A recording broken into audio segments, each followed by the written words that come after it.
Magandang araw po sa inyong lahat. Nandito na naman po ako sa paglalahad ng kakaibang kwento ng magpinsang sinubok ng pagkakataon. Dahil isang misteryosong sakit ang kumalat sa buong baryo ng San Banis. Dahil sa nangyari ay makikilala nila ang isang matandang ermitanyo na si Lolo Gastor na magbibigay sa kanila ng isang kakaibang mutya. Magkakaroon sila ng isang mahalagang misyon na kailangan nilang tuparin. Paano nila matatalo ang lumalakas na puwersa ng kadiliman? Ano ang matutuklasan nilang lihim sa pagkatao ng pinuno ng mga aswang? Sama-sama po natin pakinggan ang buhay at pakikipagsapalaran ni Honesto at Gabriel, ang magpinsan na pinagkalooban ng mutya ng nag-aapoy na alitaptap.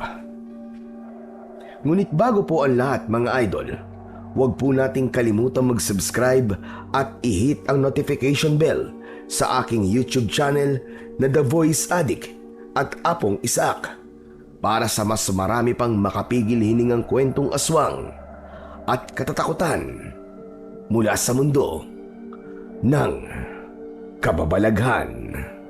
Umpisahan na po natin ang kwento. Kuya Honesto, sandali! Sama ako! Kuya, sandali lang! Pambihira naman oo. Bakit sumusunod ka pa? Pagkagalitan na naman ako ni Tio Sergio yan eh. Umuwi ka na lang. Huwag ka na sumama sa akin. Kuya naman eh, sama ako sa'yo. May dala akong pamain oh. Ito oh. Eh ano naman ngayon kung may dala kang pamain? Basta umuwi ka na sa bahay. Huwag ka na sumama. Ako tigil-tigilan mo ako, Gabriel ha. At kapag ako napagalitan na naman ni Chong dahil sa'yo, sinasabi ko sa'yo tatamaan ka talaga sa akin. Tagdaan mo yan. Tigas-tigas ng ulo mo. Pati ako nadadamay sa'yo. Hindi naman malalaman ni tatay eh. Tulog na siya nang umalis ako.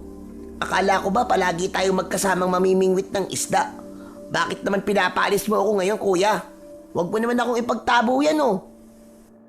Bakit hindi kita pagtatabo yan? Eh palagi na lamang akong pinapagalitan ni Tio Sergio. Hindi mo ba alam na pati ako ay pinagbabawalan na rin na pumunta sa gubat?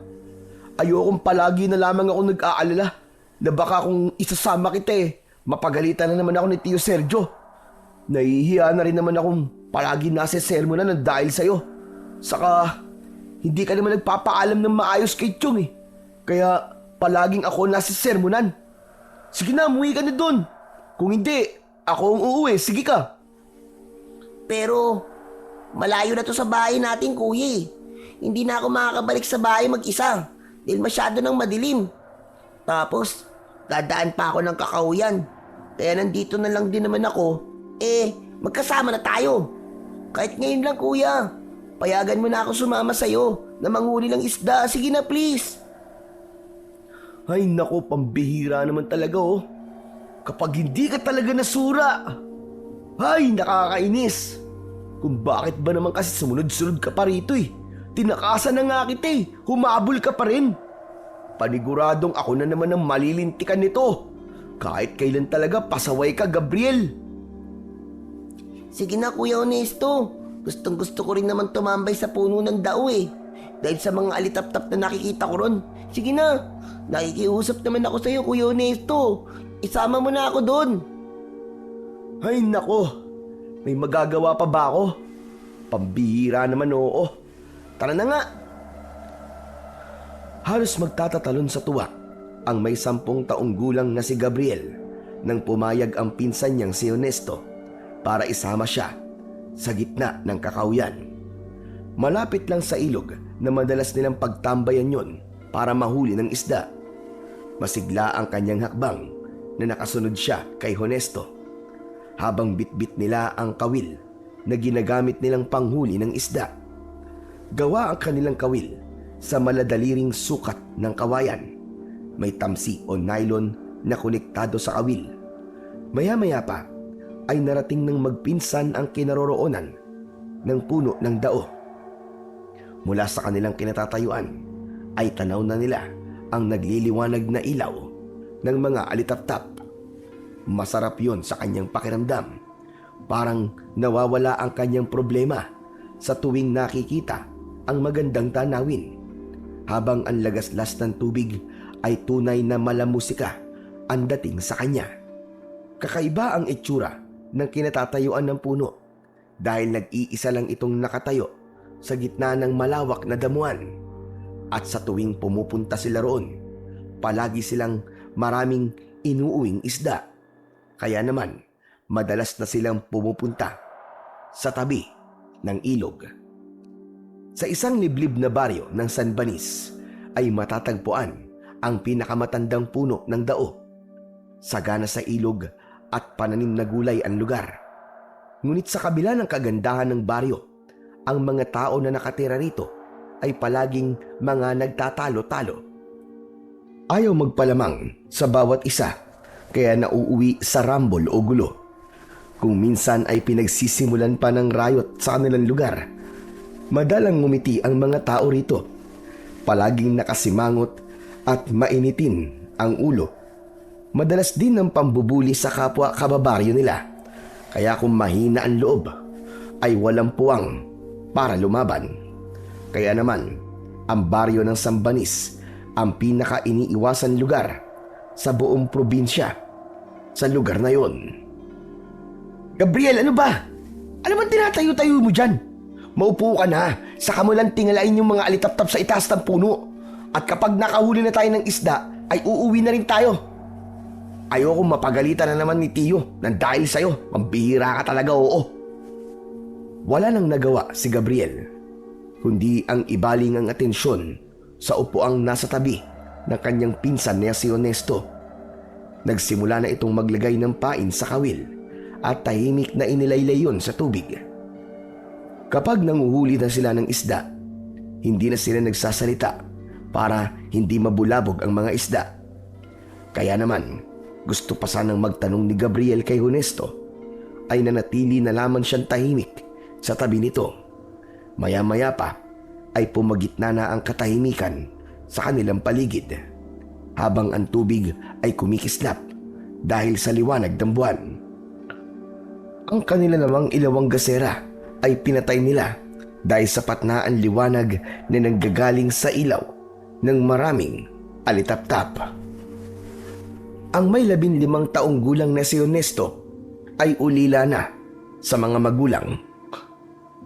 Nagbigti ang nanay ni Honesto na si Aling Salvi dahil hindi nito nakayanan ang panlalait ng mga tao sa pagiging dalagang ina nito, habang ang ama nito na hindi na nakilala ni Honesto ay napabalitang namatay nang dahil sa pagkalat ng balitang isa itong aswang.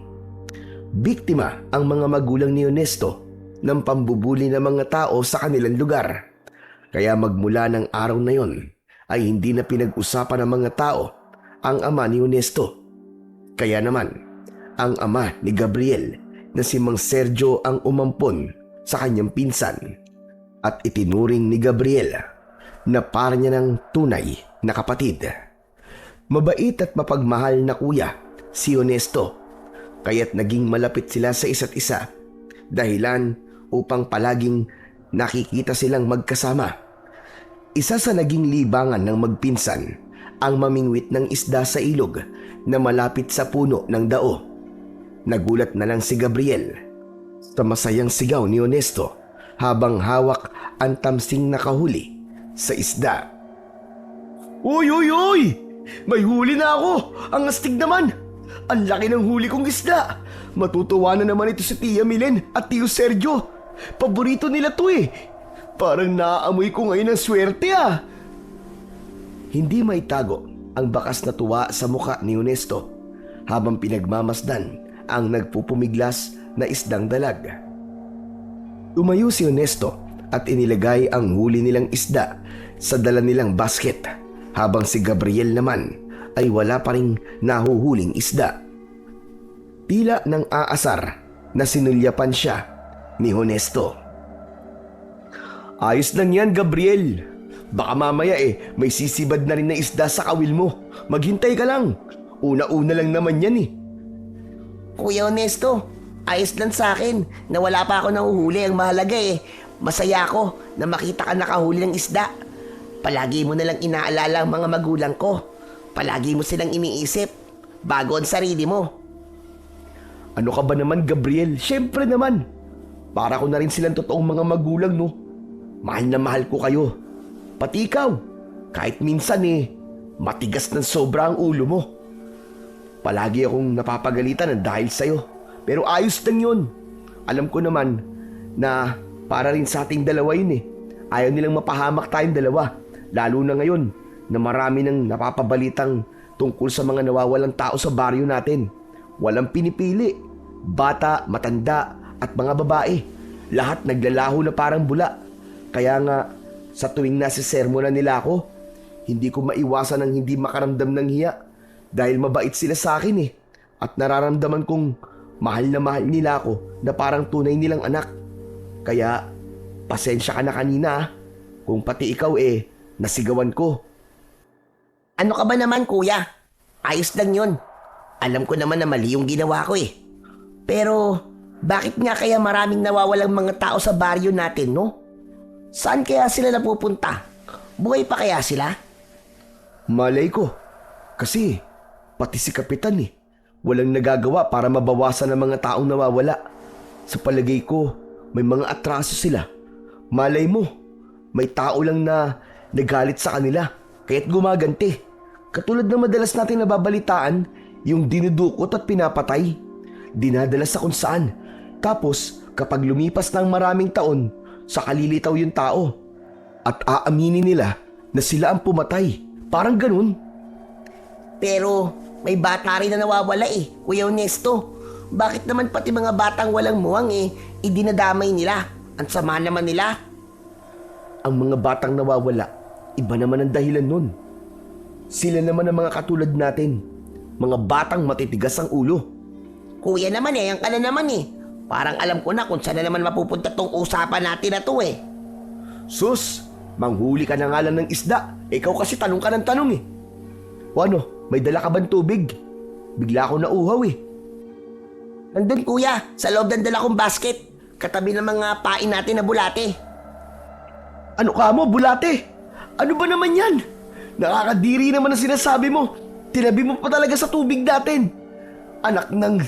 Ay, di bali na nga lang. Nawalan na ako ng gana Ikaw naman, nandiri ka pa sa lagay na yan. Matagal na natin ginagawa to, ang magpain ng bulate sa isda. Diba? Malinis naman yan Kahit na, pambihira ka talaga. Bigla tuloy ako naglaway sa mga sinabi mo Ay, nako, manghuli na nga lang ng isda. Napapangiti na lamang na muling ibinaling ni Gabriel ang kanyang paningin sa ilog. Ngunit magkasabay silang napalingon sa pinanggalingan ng ingay na parang naputol na sanga ng kahoy. Kasunod ng paglitaw ng isang aninong papalapit sa kanilang kinaroroonan, muntik humiwalay ang kanilang kaluluwa sa katawan nang makita ang isang matandang lalaki. Maputi ang mahaba nitong saya na halos lumapat na sa lupa. May hawak itong tungkod na kahoy. Nakalugay ang mahaba nitong kulay puting buhok, balbas at bigote na halos tumaklob na sa mukha nito. Butil-butil ang pawis sa noo nito at habol ang sariling hininga. Walang sapin ng paa habang nakabaluktot ang katawan na parabang nanggaling sa malayong paglalakad. Kuya, nakakatakot naman ang itsura ng matanda. Tignan mo. Tumigil ka nga. Baka mamaya marinig ka niya Pabulong na saad ni Ernesto habang hindi inaalis ang paningin sa matandang lalaki na patuloy ang paglakad papalapit sa kanilang kinatatayuan. Habang ang ingay na nililikha nito sa natutungtungang tuyong dahon ay nagmistulang kilabot sa kanilang pakiramdam. Hindi alam ni Gabriel kung saan lumitaw ang matanda. Basta't napansin na lamang nila itong papalapit sa kanila. Halos magkalapit sila ng mukha ni Ernesto dahil sa pagkakayakapan nilang dalawa. Takot na takot sila sa matanda. Nang tuluyan na itong nakalapit sa kanila, ay bigla itong nagsalita. Magandang gabi mga iyo. Huwag kayong matakot.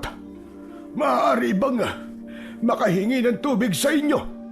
Uhaw na ako mula sa malayo kong paglalakbay. Si Gabriel ang unang nakabawi sa takot at bumitaw siya sa pagkakahawak sa kamay ni Honesto. Tumayo sila ng tuwid at hinarap nila ang matanda na sa tingin nila ay edad 75 taong gulang. May tubig po kaming dala, Lolo. Nasa basket po. Saglit lang po. Ikukuha ko po kayo. Huwag kayong matakot sa akin. Nararamdaman kong nag-aalala kayo na baka isa akong masamang tao. At totoo, madalas din akong tumatambay sa punong ito. At hindi ako makapaniwalang narating nyo ang lugar na ito. Hala sige iyo, ikuha mo na ako ng tubig. At kanina pa talaga ako nauuhaw. Mabilis na kinuha ni Gabriel ang maliit na boteng may laman na tubig sa loob ng basket. Saka iniabot yon sa matanda. Tinanggap nito ang tubig, saka mabilis na ininom. Pagkatapos ay ibinalik yon kay Gabriel. Itinabi niya ulit yon sa basket at natitigilang pinagmasdan ang matandang lalaki. Naupo ito sa bangkitong upuan ni Honesto, saka bumuntong hininga at tumanaw sa malayo. Wala nang nagawa ang magpinsan kundi ang pakiramdaman ng kilos ng bagong dating na matanda. Palagi ko kayong nakikita sa lugar na ito. Bihira lang ang mga tao na nakakaalam sa bahaging ito ng kakauyan. Malapalaisong lugar na hindi madalas puntahan ng mga tao. Imbis na gulo at pakikipag-away sa kapwa. At dapat sana nilang pairalin ay pangalagaan na lamang ang kagubatan at ang buong baryo. Ang baryong walang ngiti. Yun ang ibig sabihin ng Sagbanis. Walang kasimbangi sa mga taong nakatira rito. Kaya masaya ko na tagpuan ko kayo rito. Bakit po, Lo? Sino po ba kayo? Bakit niyo po sinasabi sa amin ng mga bagay na yan? Dahil ang lugar na ito ay mahaharap sa matinding pagsubok.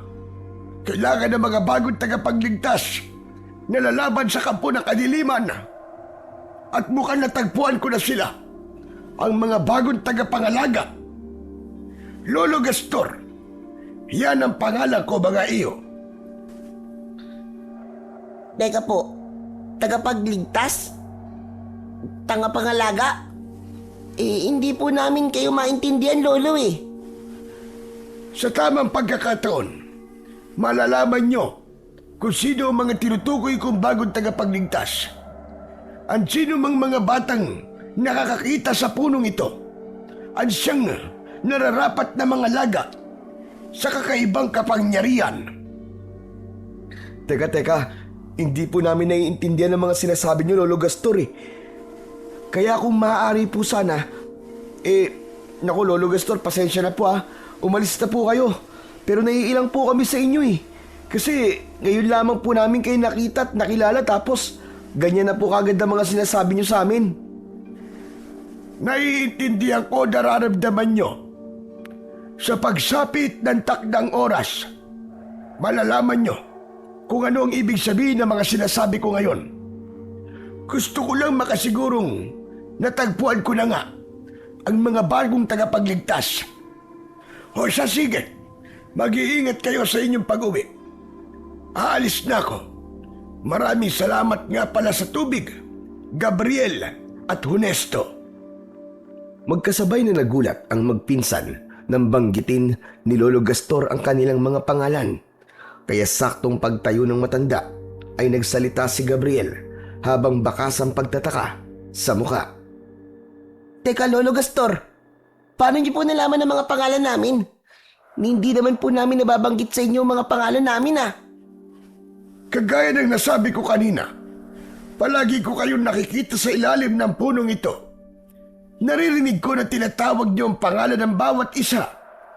Kaya ko nalaman ang pangalan ninyo. Hindi na nakapagsalita sina Honesto at Gabriel nang umalis ang matanda.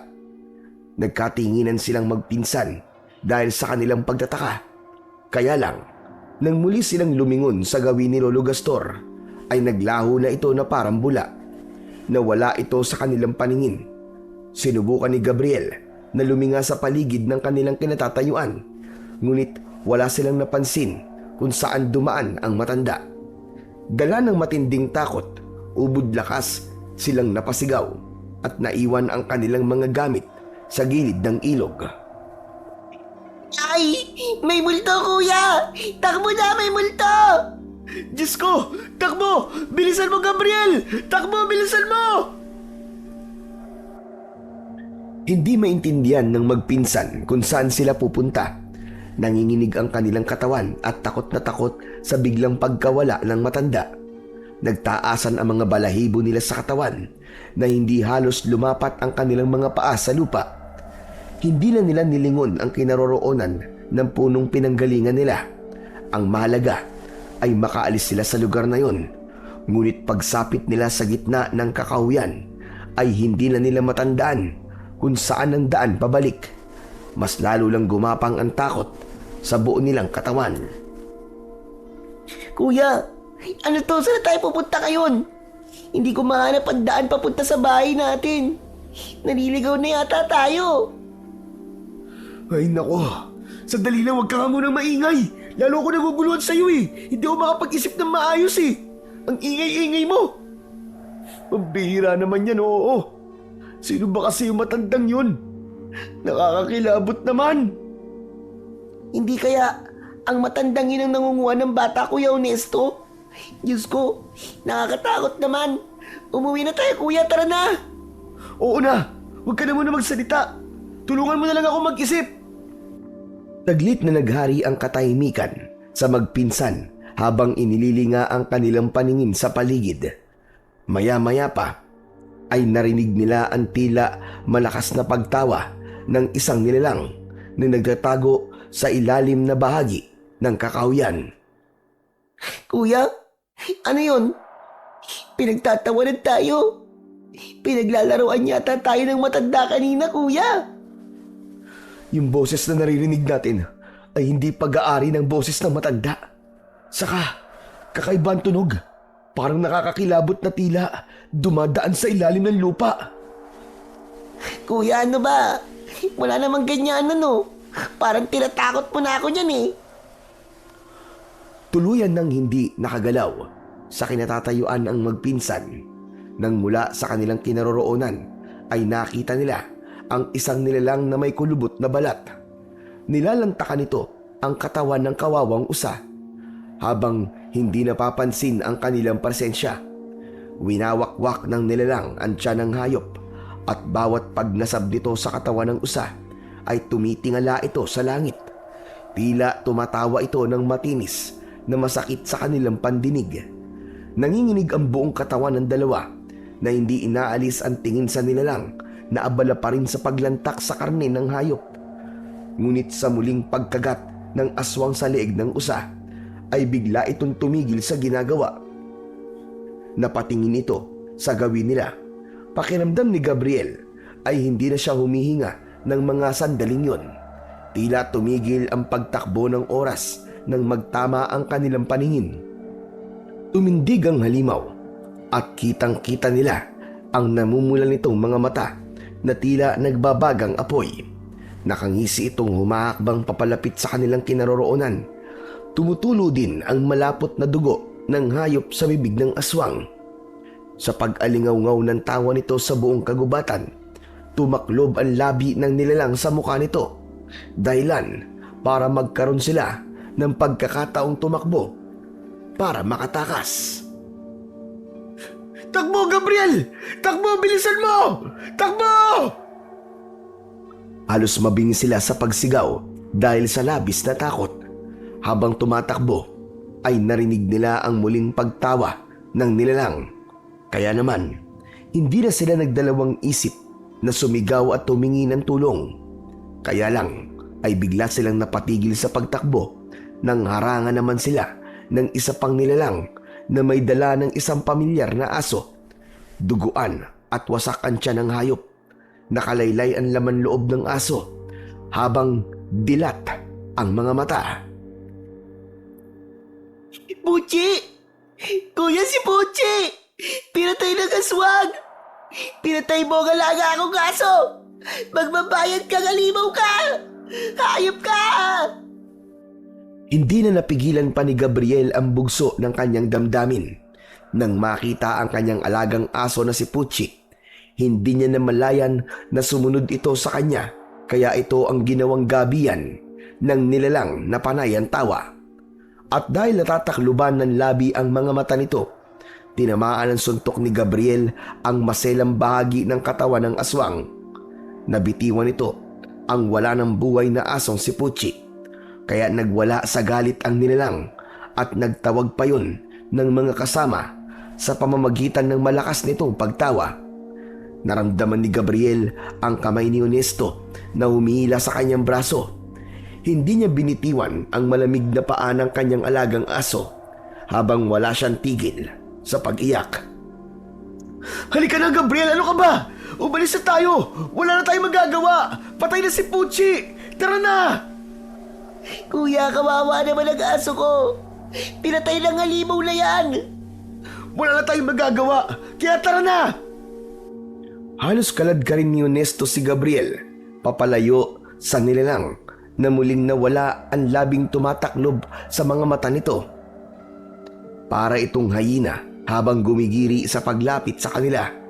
Mas nakakatakot ang anyo nito nang maglakad ito ng pagapang habang walang tigil sa pagtawa. Ang malalagari nitong mga ngipin ay nagpakilabot sa kanilang nararamdaman. Maya-maya pa ay dumating na rin ang isa pang nilalang, kasunod ng 3 pang aswang na nakapalibot sa kanilang kinaroroonan. Diyos ko, anong klaseng nilalang ang mga yan? Masama to. Napapalibutan nila tayo, Gabriel. Bitiwan mo na kasi katawan ni Puchi. Wala na tayong magagawa sa kanya. Patay na siya. At kung hindi tayo makatakas sa kanila, tayong dalawa naman ang sunod nilang papatayin. Maniwala ka. Humanda ba nga aswang na yan, Kuya Honesto? Papatayin ko ang pumatay sa alaga ko si Puchi! Tumigil ka. Anong laban natin sa mga aswang na yan, ha? Nag-iisip ka ba?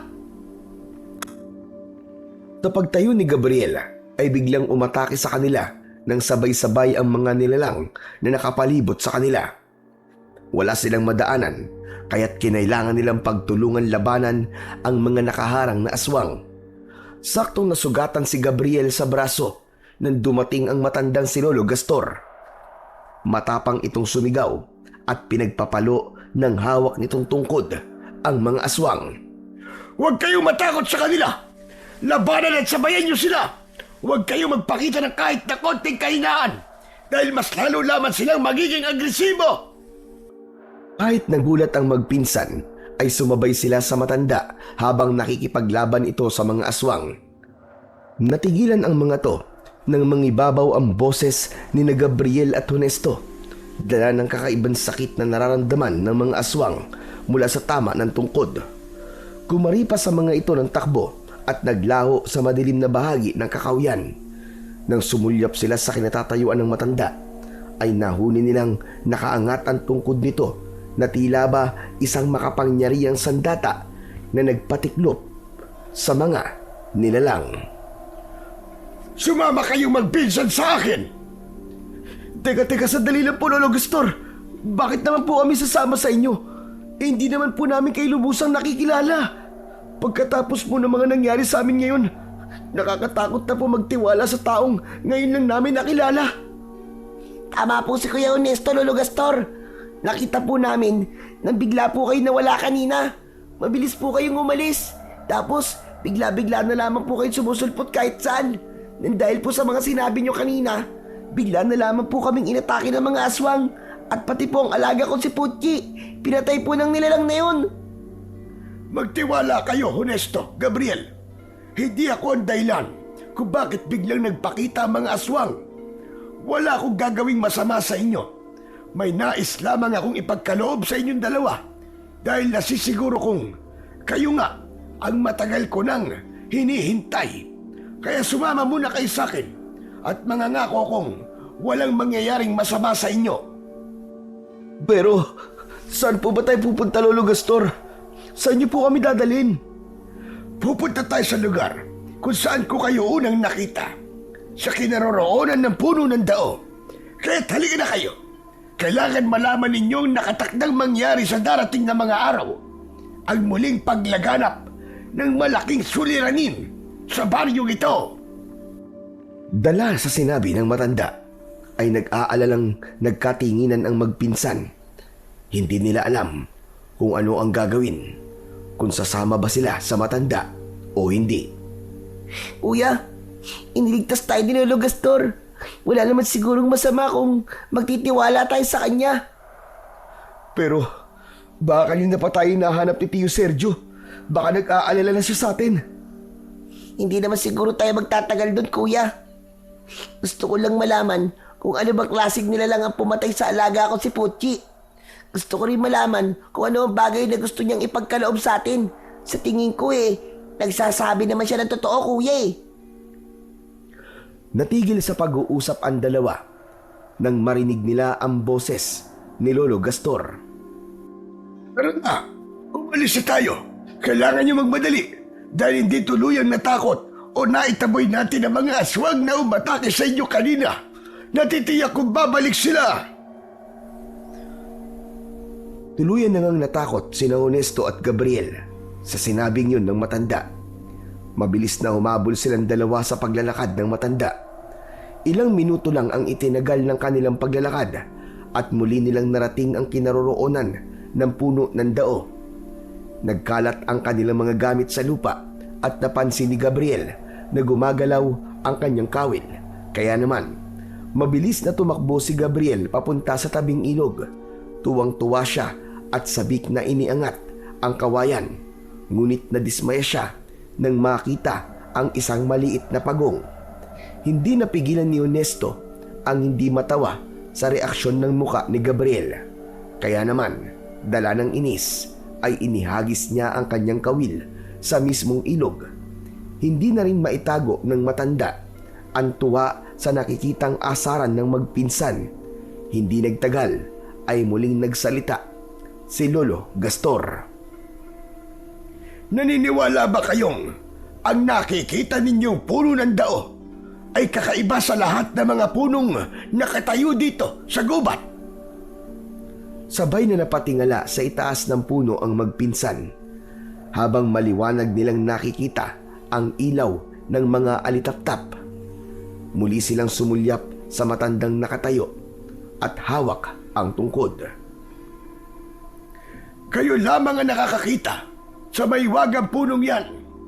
Isang palatandaan na sila mismo ang pumili sa inyong dalawa. Paano pong kami lang ang nakakakita sa punong yan, Lolo Gastor? Siya nga naman po, Lolo. Imposibleng kami lang pong nakakakita sa puno ng dao. Saka, sadya naman po normal lang naman ng mga alitaptap na lumilipad po sa itaas ng mga puno, di ba? Kaya't, paano po siyang naging kakaiba? Hindi nyo nga ako naiintindihan. Ang mga alitaptap na nakikita nyo ay isang uri ng mandirigmang nagbabantay sa mutya ng nag-aapoy na alitaptap. Kapag nakit nyo ang itaas ng puno ng dao, makikita nyo ang dalawang mutya na pinalilibutan ng maraming alitaptap. Lunukin yung dalawa ang makikita nyong hugis bilog na bato at magkakaroon kayo ng pinakamalakas na kapangyarihang tatalo sa mga aswang na bungis-ngis. Aswang na bungis-ngis? Saka, mutya nang nag-aapoy na alitap-tap? Ano po yun? Aswang na bungis-ngis ang tawag sa mga aswang na muntik nang umatake sa inyong dalawa. Mapanganib ang kagat nila dahil kaya nilang manghawa ng tao sa pamamagitan ng kanilang laway. At sa loob lamang ng 2 o 1 araw, magiging isa ng ganap na aswang ang kanilang mga nagiging biktima. Sinasabi ko to sa inyo upang tulungan akong sugpuin ang pamiminsala ng pinuno ng mga aswang sa lugar na ito. Pero, bakit po kami, Lolo Gastor? Dahil busilak ang inyong mga puso, karapat-dapat kayo para sa mutya. Natatakot po ako. Lalo na nang masaksiyan namin ng aswang kanina. bigla po kaming nag-alala na baka sa pagtanggap po namin sa mutya ay lalo lamang pong mapahamak ang mga mahal namin sa buhay. Kahit walang mutya, darating ang araw na malalagay din sila sa panganib. Kaya habang maaga papigilan nyo sila. Isang panganib ba nagbabadyang kubalat sa baryong ito? Alam kong mahirap paniwalaan. Ngunit ang pagkakaroon lamang nyo ng kapangyarihan ang tatalo sa pinuno ng mga aswang. Yun po ba ang dahilan kung bakit nyo kami nilapitan para sabihin kakaiba ang punong ito para malaman din namin ang tungkol sa mutya? Tama ka, Gabriel. Alam kong hindi madaling paniwalaan ang mga sinasabi ko sa inyo ngayon. Kung hindi pa rin kayo naniniwala, bukas ng umaga, bumalik kayo sa lugar na ito at malalaman nyo ang buong katotohanan sa mahiwagang punong ito. Pero bago yun, kunin nyo ang 2 mutya ng nag-aapoy na alitaptap. Magtiwala lamang kayo sa akin at matutulungan kayo ng mutya sa papalapit na pagsubok na kakaharapin ng baryong ito. Hindi na nagsalita ang matanda. Sa halip ay itinuro nito na akyatin nila ang puno. Naunang umakyat si Honesto na sinundan naman ni Gabriel. Agad silang nakarating sa itaas ng puno. Nakita nila ang mas malakas na liwanag ng mga alitaptap sa isang bahagi ng sanga. Magkasama nilang nilapitan ng kinaroroonan ng sinasabing mutya ng alitaptap. Kusang nawala ang mga nakaharang na mga insektong tumataklob sa nagliliwanag na mutya. Kuya, baka ito na ang sinasabing mutya ni Lolo Gastor. Nagdadalawang isip man ay hinawakan pa rin ng magpinsan ang nagliliwanag na mutya sa dulo ng sanga. Pakiramdam ni Gabriel ay nagkaroon sila ng kakaibang lakas ng katawan. Naghilom din ang sugat sa braso ni Gabriel kahit hindi pa man nila yun nilulunok. Magkakasunod din na bumaba ang 2, ngunit pagbaba nila ay wala na roon si Lolo Gastor. Pambihira naman kuya, palagi na lamang nawawalang matandang yun ah. Saan kaya siya nagpunta? Marami pa naman akong gustong itanong sa kanya. Ay naku naman! Ano na ang gagawin natin sa mga mutyang to? Kuya, tingnan mo. Umaalis na ang mga alitaptap sa taas ng puno. Saan kaya sila pupunta ngayon? Tigilan mo na nga muna ang katatanong, Gabriel. Sa palagay ko, kailangan na muna nating umuwi sa bahay. Bigla akong nag-alala kay Chong. Baka sumunod siya sa atin dito. Anong gagawin natin sa mutya, kuya? Hindi ba't ang sabi ni Lolo Gastor, kailangan natin lunukin ng mutya? E di lunukin na natin. Pinagmasdan ni Gabriel ang mutya ng nag-aapoy na alitaptap sa kanyang palad. Saka nagpasyang lunukin ang bagay na yon.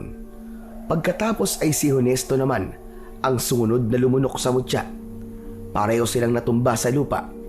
Naramdaman nila ang paggapang ng malakas na enerhiya sa kanilang katawan. Sumakit ang kanilang dibdib at kapwa nila nakita ang malakas na liwanag na bumalot sa kanilang kamao. Ngunit pagkalipas ng ilang sandali ay biglang gumaan ang kanilang pakiramdam. Para silang lumulutang sa hangin. Kuya, akala ko katapusan ko na. Ang sakit ng naramdaman ko kanina, grabe.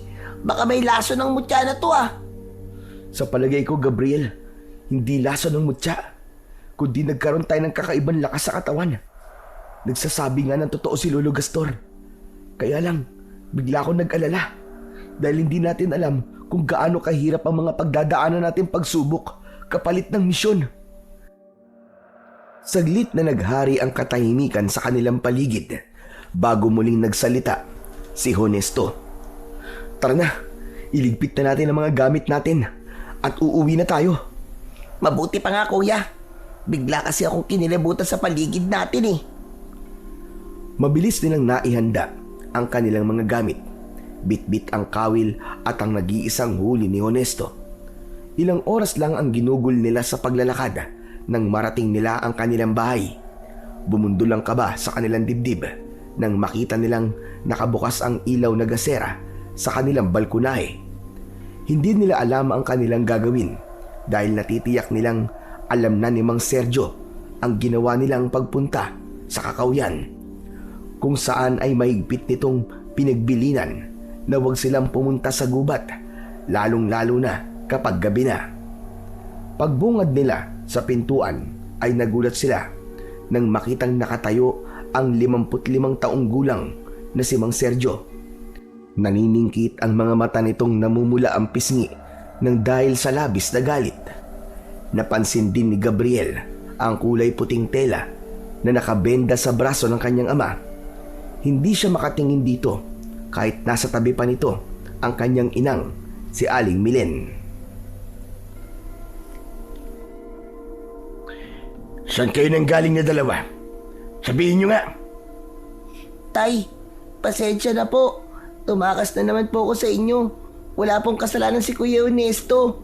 Hindi po niya alam na sumunod po ako sa kanya sa gubat. Huwag mo nang ipagtanggol si Ernesto, Gabriel. Dahil pareho kayong may kasalanan. Lalong-lalo ka na, Ernesto. Mahigpit kong ibininin sa'yo na huwag kayo pupunta sa Kakahuyan, di ba? Paano na yan?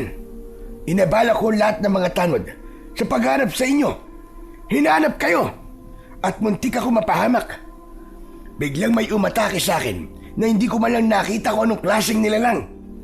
Kaya't napilitan akong humingi ng tulong sa mga tanod. Pinag-alala nyo kami. Antitigas talaga ng mga ulo ninyo.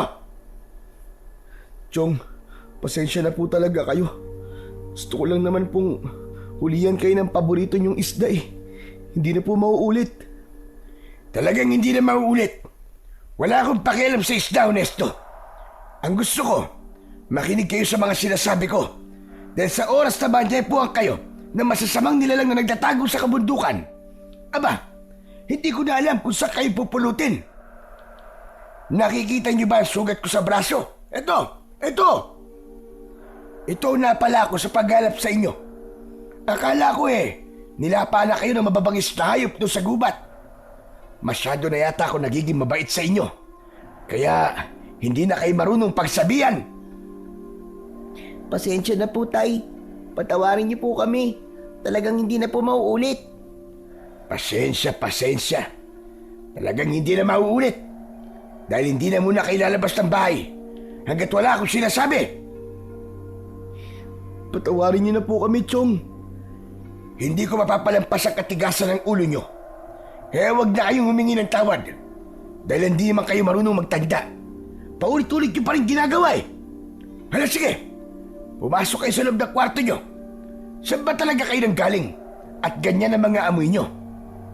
Teka, sandali lang. Napansin nyo ba si Puchi? Abay, kanina ko pa hinahanap at papakainin sana ni Milen Wala na sa kanyang kulungan. Baka naman sumunod sa inyo yun. Matagal na hindi nakasagot ang dalawa at walang masabi sa kanyang ama dahil ayaw niyang malaman ito ang nangyari kay Puchi. Ano? Tatayo na lamang ba kayo dyan dalawa? Wala man lang ba kayo sasabihin kung nasan si Puchi?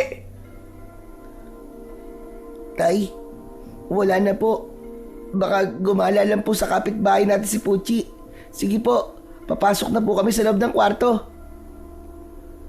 Tila nakonsensya si Gabriel dahil napagalitan na naman si Ernesto nang dahil sa kanya. Wala silang imikang dalawa nang makapasok sila sa loob ng kanilang silid. Hindi rin nila masabi kay Mang Sergio ang totoong nangyari sa alaga nilang aso. Dinig na dinig naman daw ng dalawa ang pagtatalo ng mag-asawa tungkol sa madalas na pagtakas ng magpinsan sa mga ito. Inihiga ni Gabriel ang kanyang katawan sa katre na gawa sa kawayan.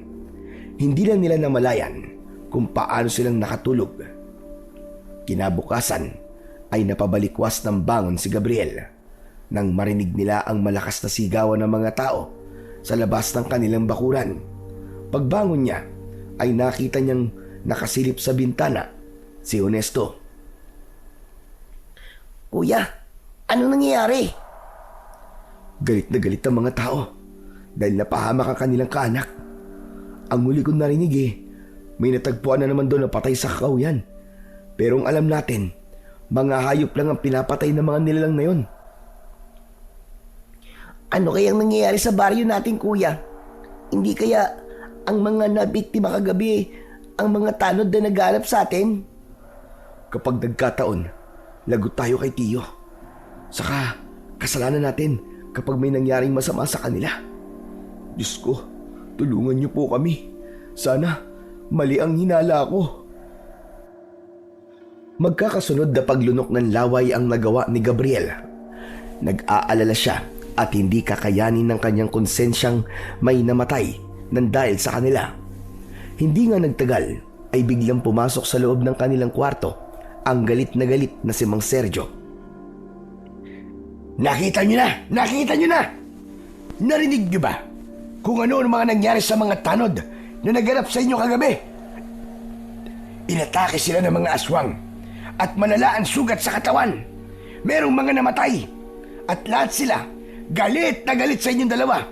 Kayo ang sinisisi ng mga pamilyang naulila. Kundi raw dahil sa inyong dalawa, marahil daw hindi napahamak ang kanilang pamilya. Napahagulgol ng iyak si Gabriel. Parang pinipiga ang kanyang dibdib sa mga narinig niya mula sa kanyang ama.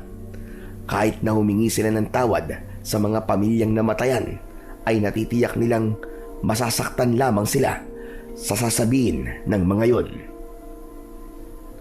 Kaya wag na muna kayong lalabas ng bahay, parang awa nyo na. Baka masaktan pa kayo ng mga tao. May mga ilang kamag-anak na nasugatan ang nakita kong umaali-aligid sa palibot ng bahay natin. Ang laki ng gulong nilikha nyo. Sa palagay ko, ay kasalanan ko rin. Sana, hindi ko na lang ipinaubaya sa kanilang paghanap sa inyo. Kung hindi naman sana ako inatake ng mga hayop na yon, hindi sana nangyari ito sa atin. Pero wala po kayong kasalanan, Chong. Kami po ang dahilan kung bakit marami po nasaktan. Marami po ba ang sugatan, tay? Oo, at dalawang namatay. Nahinto sa pagsasalita si Mang Sergio nang hindi nito mapigilan ang hindi matawa. Kahit wala naman dahilan para matawa. Nagkatinginan silang dalawa ni Honesto at bumalot ang takot sa kanilang dibdib dahil ang tunog ng tawa ni Mang Sergio ay may hatid na kilabot sa kanilang pandinig. Tay, ano po nangyayari sa inyo? Bakit po kayo tumatawa para po kasing katunog ng aswang na bungis-ngis? Hindi ko rin alam, anak, kung bakit hindi ko mapigilan ng hindi matawa. Saka, kagabi pang masakit ang sugat ko. Nag-aalalang lumapit si Honesto sa tabi ng kanyang ama at tinignan ang sugat nito sa braso. Kaya naman, hindi na rin napigilan ni Gabriel ang hindi tignan ang sugat ng kanyang ama. Tinanggal nila ang benda sa braso nito. Halos magulat sila sa itsura ng sugat ni Mang Sergio. Nangingitim na ang palibot ng sugat. Mayroon dalawang malalim na butas sa laman nito at napansin din ni Gabriel na mataas na ang lagnat ng kanyang ama. Hindi niya na napigilan ang kanyang sarili at mahigpit niyang niyakap ang kanyang ama. Patawarin niyo po ako, tay. Dahil po sa akin, kaya po kayo nasugatan. Hindi ko po alam kung anong gagawin ko kapag may nangyaring masama po sa inyo. Hindi po namin nakalain na aabot po sa ganito ang pagsuway namin sa inyo, tay. Bakit ka ba umiiyak? Hindi pa naman ako mamamatay, ha? Maliit lang naman ang sugat ko at malayo sa bituka to. Kasi po, Chong, alam po namin ang tungkol sa mga aswang po na bungis-ngis. Kagabi po, bago kami umuwi, inatake po kami ng aswang na bungis-ngis. Mabuti na lamang po at may nagligtas po sa amin. Saka, nadisgrasya rin po si Pucci. Muling umalingaw-ngaw ang hindi maipaliwanag na pagtawa ni Mang Sergio na mas lalong nagdulot ng matinding pag-aalala para kay Gabriel. Si Honesto naman ay ibinalik ang benda sa braso nito. Maya-maya pa ay nagpaalam si Mang Sergio na kakausapin ang mga tao sa labas ng kanilang bakuran. Nang lumabas na ang kanyang ama sa kanilang silid, ay saka siya kinausap ni Honesto. Bakas sa mukha nito ang labis na pag-aalala. Gabriel, sa tingin ko, aswang na bungis-ngis ang nakakagat kay Chong. at hindi malabong mangyaring may hawa na siya ng aswang ngayon. Diyos ko po. Paano nagkaganito ang lahat, kuya? Paano nagkaroon tayo ng ganitong problema? Hindi kaya kamalasan ang dala ng mutya sa atin? Kailangan natin makausap si Lolo Gastor. Kailangan natin ang tulong niya. Sa ngayon, kailangan natin gumawa ng paraan kung paano natin malalabanan ng mga aswang at kung paano natin maililigtas si Tio Sergio. Kuya, tulungan mo kami. Iligtas natin si tatay. Tama na nga yung pag-iyak-iyak mo. Para ka namang hindi lalaki. Kailangan natin magpakatatag ngayon. Dahil malakas ang kutob kong hindi lang si Tio Sergio ang biktima ng hawa ng aswang, kundi ang lahat ng mga tanod na naganap sa atin kagabi. Panigurado yun. Kuya, anong gagawin natin ngayon? Susundin na muna natin ang utos ni Chong na huwag tayong lalabas ng bahay. Huwag na muna natin dagdagan ng paghihirap niya. Ngunit kasabay nun, mag-iisip tayo ng mga plano. Buong araw nga na hindi lumabas ng kwarto ang magpinsan. Hinihintay nilang bumalik si Mang Sergio. Ngunit si Aling Milen lang ang nakikita nilang naghahatid ng pagkain sa kanila. Kanina pa raw hindi bumabalik ang kanyang ama magmula nang lumabas ito para makipag-usap sa mga taong nasugatan din ng aswang na bungisngis.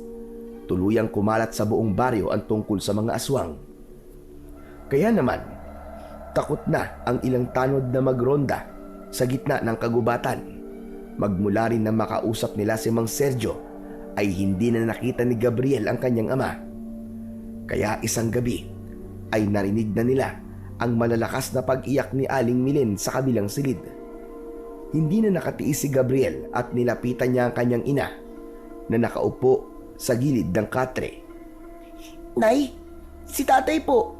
Bakit hindi ko na po siya nakikita?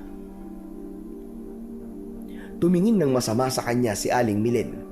Baka sa mukha nito ang galit, lalo na nang mapadako ang paningin nito sa gawi ni Honesto na nasa kanyang likuran. Sinabi ng kanyang ina na 2 araw nang nawawala ang kanyang ama. Kaya naman, napasalampak ng upo si Gabriel sa sahig.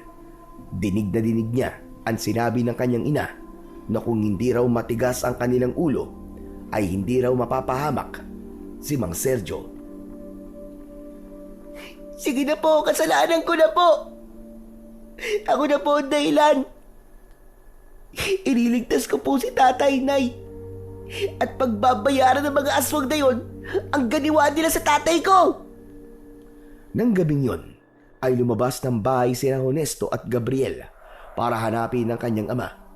Balak din nilang hanapin ang matandang nakakaalam sa aswang na bungisngis. Ngunit paglabas nila sa kanilang bahay, ay napansin nilang mga gising pa ang mga tao. Lahat ay tumatawa na tila hindi napipigilan ang sarili. Kuya, sumunod sila sa atin sa paglalakad. Wala sila sa kanilang mga sarili. Huwag ka magpapalat, ang alam natin na sumusunod sila. Basta't maglakad ka lang. Sa isang masukal na kagubatan sila humantong habang ang mga tao ay panay ang bulungan sa kanilang likuran. Kasunod ng pagtawa na may kilabot natid sa kanilang pandinig. Maya-maya pa ay biglang tumalsik sa kinatatayuan si Gabriel. Bumagsak siya sa lupa.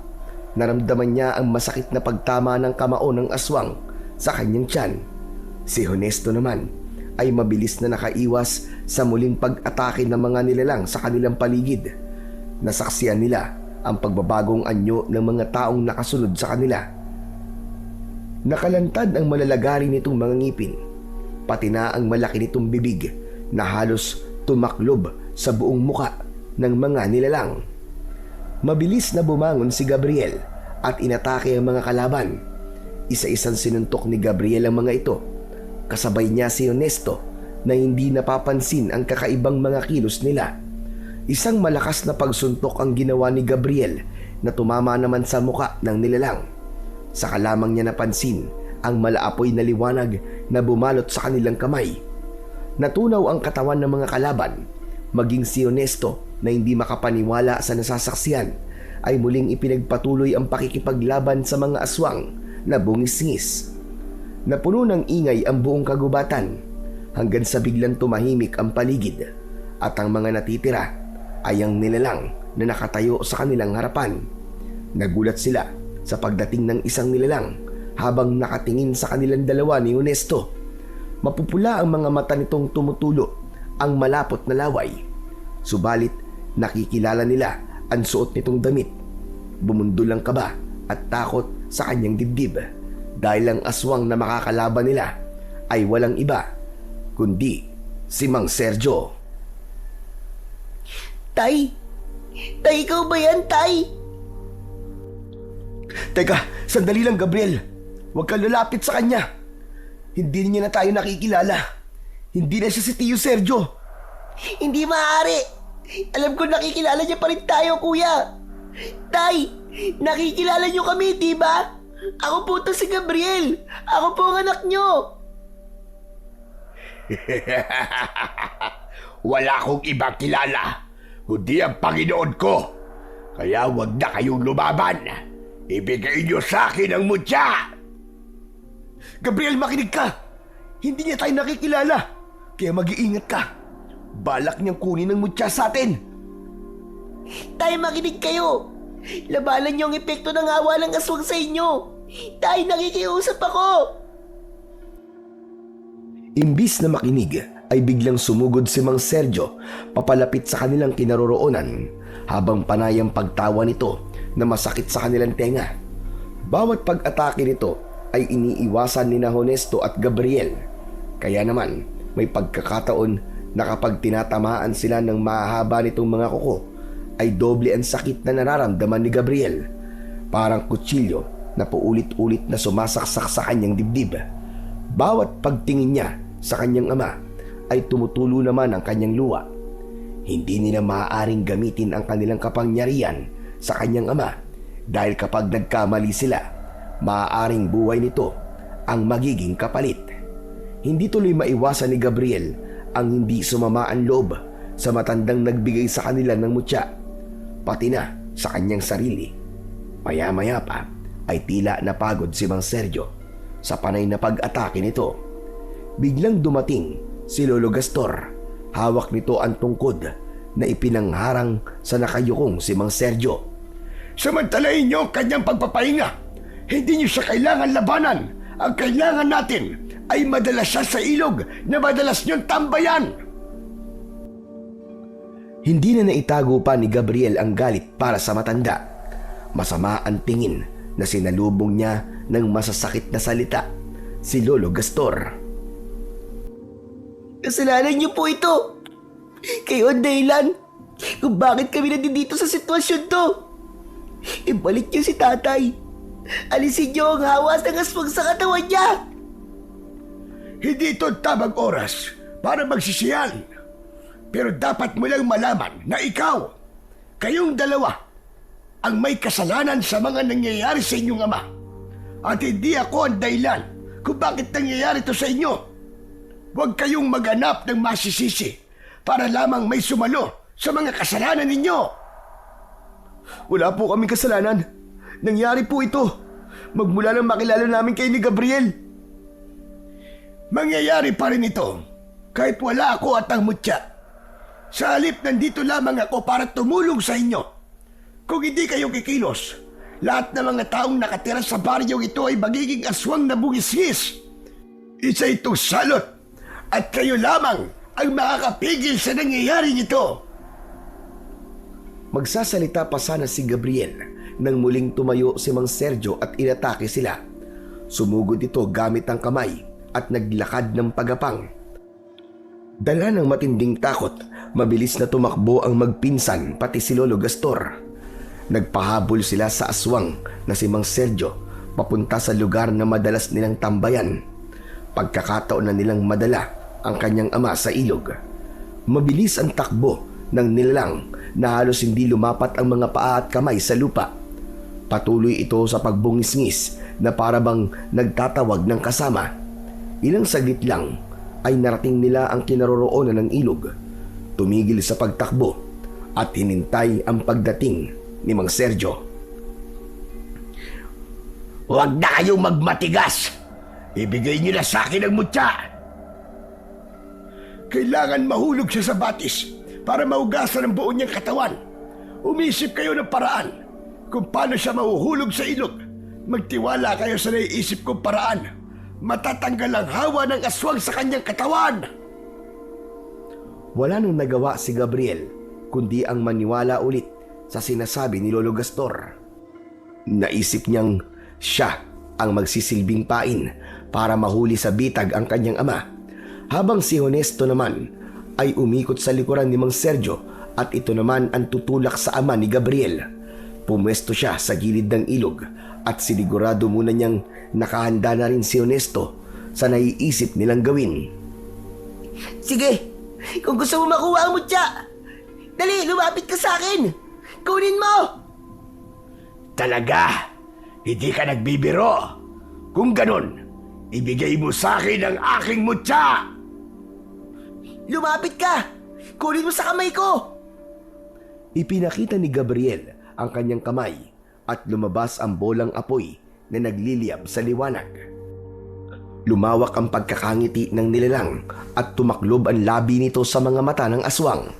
Nabalot ng takot ang dibdib ni Gabriel nang makita ang nakakatakot na anyo ng kanyang ama. Bilisan mo, lumapit ka! Kunin mo na sa akin ang mutya kung gusto mo! Tila gumana naman ang plano ni Gabriel. Dahan-dahang humakbang papalapit sa kanyang kinatatayuan si Mang Sergio, habang ang mga mata nito ay nakatingin sa hawak niyang malabolang apoy na kasing liwanag ng ilaw ng alitaptap. Maya-maya pa ay nagulat na lamang siya nang bigla itong tumakbo pasugod sa kanya. Kasunod ng malakas na pagsipa ni Honesto sa likod ni Mang Sergio, dire-diretso ang kanyang ama sa ilog at umalingaw-ngaw ang galit na galit nitong pag-angil. Pinagmasdan nilang dalawa ang nangyari kay Mang Sergio. Pagkalipas ng ilang sandali ay biglang umahon sa tubig ang kanyang ama. Nasaan ako? Bakit ako nandito? Tama nga! Nagtagumpay nga kayo, Gabriel! Natanggal ang hawa ng aswang sa katawan ni Sergio! Teka. Anong hawa ng aswang ang pinagsasasabi niyo, Lolo? Saka, bakit kasama mo ang anak ko? Sino ba kayo? Hindi na kailangan na malaman mo kung sino ako. Ang mahalaga ay ligtas ka na ngayon. Ngunit, hindi tuluyang gumaling sa hawa ng aswang. Dahil sa tuwing sasapit ang kabilugan ng buwan, ay malakas na puwersa ang tatawag sa iyo para kayo ay tipunin. Pansamantala lang ang pagkawala ng hawa ng aswang sa katawan mo. Teka. Ako? May hawa ng aswang? Paano nangyari yun? Tay, may hawa nga po kayo ng aswang dahil po sa kagat ng nilalang sa braso nyo. Muntik mo na po kaming patayin dahil hindi mo kami nakilala ni Kuya Honesto. Mabuti na lamang po at nadala po namin kayo sa ilog. Mabisang gamot ang tubig na umaagos sa direktang nilulubugan ng buwan. Kaya naman, natanggal nito pansamantala ang hawa ng aswang. Nagsisimula na ang mga aswang na bungis-ngis sa pag-aasik ng lagim sa baryo. Kung ganun, Lolo Gastor, paano po natin matatalo ang pinuno ng aswang na bungis-ngis? Hindi nga namin po siya nakikilala. Malakas ang kutob kong may malalim na dahilan na pinuno ng mga aswang na bungis-ngis. Maaaring biktima rin ito ng kalupitan ng mga tao at naghihiganti lamang dahil sa mga nangyari sa kanya. Kung mapapansin nyo, lahat ng may hawa ng aswang ay hindi nila napipigilan ang kanilang pagtawa. Hindi ba't ang baryong ito ay magulo at walang puwang ang pagngiti? Kaya ginamit itong parusa upang magkaroon ng tunog na pagtawa ang buong baryo. Teka, sinasabi niyo po ba, Lolo Gastor, na dahil sa pagiging mainitin ng ulo ng mga tao dito, kaya naisip po ng pinuno ng aswang na ito ang gamiting parusa para sa kanyang paghihiganti, ganun po ba? Tama ka dyan, Honesto. Natumbok mo. Kaya kailangan nyo kumilos. Kailangan mahanap ang kuta ng mga aswang na bungis-ngis. Natitiyak kong doon nyo matatagpuan ang pinuno ng aswang Pero, paano naman po namin malalaman kung nasan po ang kuta ng mga aswang, Lolo Gastor? Taktika at tamang plano. Ano ba ang gagawin niyo para manghuli ng isda? Hindi ba't gumagamit kayo ng pain? Napatingin na matanda sa gawi ng nakaupong si Mang Sergio. Parang naiintindihan ni na Gabriel at Honesto kung ano ang ibig sabihin ni Lolo Gastor. Teka, sandali lang ha. Bakit kayo sa akin nakatingin? Tama po ba ang inala ko? Si tatay po ang naiisip niyong gawing pain? Mismo. Dahil sa pagbilog ng buwan, tatawagin sila ng pinuno ng aswang. At sa pagkakataong yon, susundan natin si Sergio para dalhin tayo sa kuta nila. Natitiyak kong malapit nang magsagawa ng ritual ang pinuno ng aswang na bungis-ngis para sa kanyang paghihiganti. Hindi po ako sumasang-ayon sa gusto niyo po mangyari, Lolo Gastor. Paano po si Tio Sergio? Malalagay po siya sa panganib pag nagkataon. Tama po si Kuya Honesto, Lolo. Paano naman po ang tatay ko? Kaya nga nandun tayo para bantayan siya. Wala nang ibang paraan maliban sa pagpain sa inyong ama. Layunin natin na malaman kung saan sila nagtatago. Kapag nalaman na natin, magagawa na ninyo silang atakihin at sa gubat pa lang mapipigilan na sila. Alam niyo bang kahit tinawag ng pinuno ng aswang ang kanyang alagad, ay yun din ang hudyat para atakihin ang lahat ng mga taong nakatira sa baryo. Dadanak ang dugo at marami ang mamamatay. Tila may humarang na tinik sa lalamunan ni Gabriel nang marinig niya ang sinabi ng matanda. Ngunit mas lalo lamang siyang nag-alala para sa kanyang ama. Hindi niya akalain na malalagay sila sa alanganing sitwasyon para labanan ang mas lumalakas na puwersa ng kadiliman. Paano po si tatay? Paano ko po siya may liligtas kung sakaling makaharap na namin ang pinuno ng aswang? Magtiwala lamang kayo sa kakayahan ninyo, pati na sa lakas ng inyong mutya. Sa ngayon, kailangan nyo maganda para sa nalalapit na pagsikat ng bilog na buwan. Si Mang Sergio naman ay hindi na nagsalita magmula nang marinig nito ang sinabi ni Lolo Gastor, habang si Honesto ay bakas din ng pag-aalala sa muka. Maya-maya pa ay nagpaalam na sila sa matanda na kailangan na muna nilang umuwi sa kanilang tahanan. Habang naglalakad, alerto ang kanilang pakiramdam sa bawat paggalaw ng mga halaman sa kanilang paligid. Tila pakiramdam nila ay merong sumusunod sa kanilang nilalang. Ilang minuto lumipas ay narating na nila ang kanilang tahanan. Ngunit nagulat sila sa kanilang nadatnan.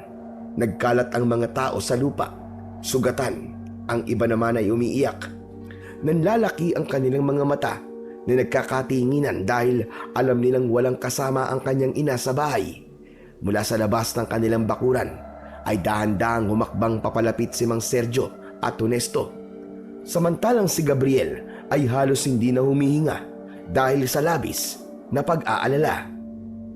Nakabukas ang pintuan ng kanilang bahay at nagkalat ang mga gamit nila sa lupa. Indikasyong may naganap na komusyon sa harap ng kanilang tahanan. Hindi nga sila nagkamali nang tumambad sa kanilang paningin ang sugatang si Aling Milen. Halos mag-unahan ang mag-ama sa paglapit sa ginang. Umiiyak ito at kita ang mga kagat ng aswang sa binti at braso ng kanyang ina. Nay! Hindi ko po kayo dapat iniwan! Patawarin niyo po ako! Diyos ko, Milin, bakit nangyari ito sa'yo? Natuwa ang kanyang ina nang makita nito si Mang Sergio bago tuluyang nawalan ng malay.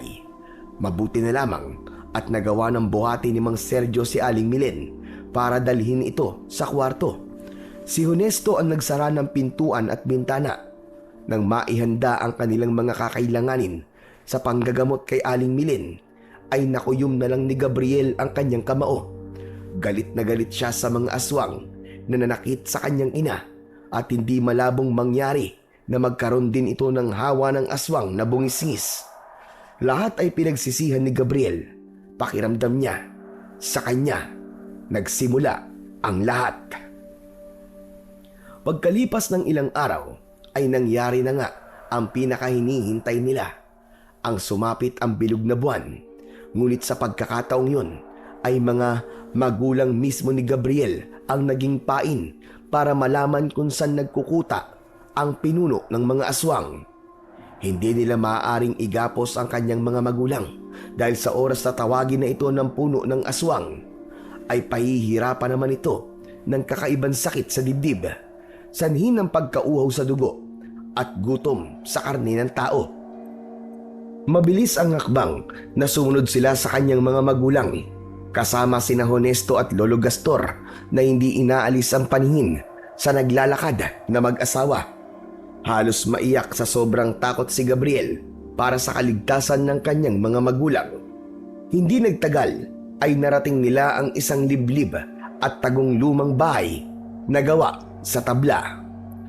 Hindi ko alam na may lumang bahay sa gitna ng kakauyan. Teka, sandali lang. Marami na mga dumating na alagad ng pinuno ng mga aswang. May palatandaan na ba kayo sa katawan ng magulang mo, Gabriel? Meron po, Lolo. Nilagyan ko po sila ng pulseras na magsisilbing pagkakakilanlan sa kanila kapag nasaan nyo na silang aswang na bungis-ngis. Magaling ang naisip mong paraan. Ngayon naman, gamitin nyo na ang mutya. Palabasin nyo na sa mga kamay nyo ang malabulang apoy na uubos sa lahi ng mga aswang. Iikot po ako sa kabilang pintuan, Lolo Gastor. Dito po kayo dumaan sa harap at huwag kayong lilikha ng ingay. Mag-iingat po kayo, Lolo Gastor. Lalo ka na, Gabriel, ha? Huwag kang mag-alala. Maililigtas natin sila. Pagkatapos magpaalam, ay nagpalipat-lipat sa mga puno si Honesto. Pumasok ito sa pintuan sa likod ng bahay, habang sina Lolo Gastor at Gabriel naman ay maingat na naglakad papasok sa loob ng lumang bahay. Ang inakala nilang simpleng tahanan ay may lihim pala na lagusan papunta sa isang kuweba. Nagulat sila sa kanilang mga nadatnan. Nakakabingi ang ingay ng mga taong humihingi ng tulong. Pati ang maingay na pagtawa ng mga aswang ay nakadagdag sa kaba ni Gabriel. Nako, ay mga biyag po sila, Lolo Gastor. Sila tatay at nanay. Bakong ano na po nangyayari sa kanila? Ligtas sila, Gabriel. Hindi ko alam na marami na pala silang alagad. Higit sa inaakala ko. Hindi na naituloy pa ni Lolo Gastor ang mga sasabihin nito nang marinig nila ang pag-angil sa kanilang likuran. Nagkatinginan silang dalawa ng matanda bago nilingon ang pinanggagalingan ng boses. Halos manlaki ang kanilang mga mata nang makita nila ang isang nakakatakot na nilalang. Nakadipa ang braso nito habang nakangising tumutulo pa ang malapot nitong laway. Tangkala sanang tatawa ito ng malakas, ngunit maagap na tumalon ng mataas si Gabriel. Saktong pagbagsak niya sa harapan nito ay magkakasunod niyang pinakawalan ang malalakas na suntok na tumama sa muka at tiyan nito. Dahil sa malakas na epekto ng nagliliwanag niyang kamao, bumagsak ito sa lupa habang umaangil hanggang sa tuluyang nasunog ang katawan ng aswang na bungis-ngis. Ngayon ko lang po nauunawaan, Lolo Gastor, na ang kanilang malakas na pagtawa ay pagtawag din po nila ng mga kasama. Pinagsasaluhan nilang lahat ang mga nahuhuli nilang biktima. Kaya naman, sa ganung paraan, kaya po nila magparami ng kanilang mga alagad. Tama ka, Gabriel. Ang kailangan lang natin ay mahanap ang kanilang pinuno. Lolo Gastor, paano po natin makikilala ang pinuno? Meron siyang marka sa noo dahil meron siyang kapangyarihang pulang usok. Yun ang dahilan kung bakit meron kayong kapangyarihang itatapat sa kanya. Halika na, kailangan natin makita si Honesto. Muli nilang ipinagpatuloy ang paglalakad papasok sa loob ng kuweba. Natanaw ni Gabriel na nagtatago sa kabilang pader si Honesto. Isinenyas nito ang kinaroroonan ng kanyang mga magulang. Nang sundan ni Gabriel ang itinuturo ni Honesto, ay naagaw ng kanyang pansin ang lalaking may marka sa noo. Nakaangat ang mga braso nito habang ang kamay ay may hawak na makinis na bao. Nagsasagawa na ito ng ritual habang ang mga alagad nito ay nakaluhod at nakaharap sa lalaking nakatayo. Maya-maya pa ay ibinaba nito ang kamay sa katumawa ng malakas. Sa wakas, mapapasakin na rin ang mga buhay ninyo. Kayo naman ang magiging alipin ko. Matagal na panahon kong hinintay ang araw na ito. Ito na ang simula ng aking pag-iiganti. Mula sa kinaroroonan ni na Gabriel at Lolo Gastor ay dinig nila ang malakas na pagtawa ng pinuno kasabay ng mga pagbungisngis ng mga aswang sa loob ng buliwagan. Habang sa kulungan naman na gawa sa bilog na kahoy ay humihingi ng tulong ang mga tao sa pag-asang may makakarinig sa mga ito. Napansin ni Gabriel na tila kilala ng mga biyag ang pinuno ng aswang. Tinatawag nila itong Armando. Si Lolo Gastor naman hindi makapagsalita habang titig na titig sa kinaroroonan ng pinuno ng aswang na bungisngis. Bakit po, Lolo? Kilala niyo po ba lalaking yon? Ang markas sa kanyang noo ay natatandaan ko. Kilala ko siya, Gabriel. Siya ang lalaking biktima ng pambubugbog ng mga tao sa baryo. At ang mga nakakulong sa kulungan ay ang mga taong unang nanakit sa kanya. Maliwanag na isa itong uri ng paghihiganti. Bakit naman po niya gagawin yon, Lolo Gastor? Dahil pinaratangan siya na isang aswang. Hindi ko lubos na kilala ang pagkatao niya, pero talagang naging malupit sa kanya ang mga tao. 15 taon nang nakakalipas bago siya bumalik. At ang pagkakaroon niya ng kapangyarihan ang naging dahilan para manggulo sa mga taong nananakit sa kanya. Pero, saan po niya nakuha ang kapangyarihan bilang isang pinuno ng aswang na bungisngis? Diyos ko, kung hindi ako nagkakamali, ang matandang tumulong kay Armando ang nagbigay ng kapangyarihan sa kanya. Maaaring nahawa siya ng pagiging aswang ng matanda. Ngunit pagkalipas lamang ng 1 buwan, nabalitaan na namatay ito dahil sa pagtugis ng mga tao. Ang buong akala naman ng mga tao ay kasamang namatay doon si Armando. Bumundol ang kaba sa dibdib ni Gabriel nang mabuo sa isip niya ang posibilidad na pagkatapos tulungan ng matanda si Mang Armando ay pinatay ito saka gumawa ng paraan para isipin ng mga tao na patay na rin ito. Kung ganon, Tama ang iniisip mo, Gabriel. Siya ang pumatay sa matanda. Masamang tao siya at walang awa kung pumatay. Pareho silang nagulat ni Lolo Gastor nang biglang lumingon si Mang Armando sa direksyon ng pinagtataguan nila. Kasabay ng pagkangisi nito ang unti-unting pagbabago ng anyo ng pinuno ng aswang. Gumuhit sa mukha nito ang tila nahihiwang labi na halos umabot sa tenga nito. Lumitaw ang malasibat nitong mga ngipin kasabay ng pagpula ng mga mata. Nagbago ang anyo nito at naging isang nakakatakot na aswang.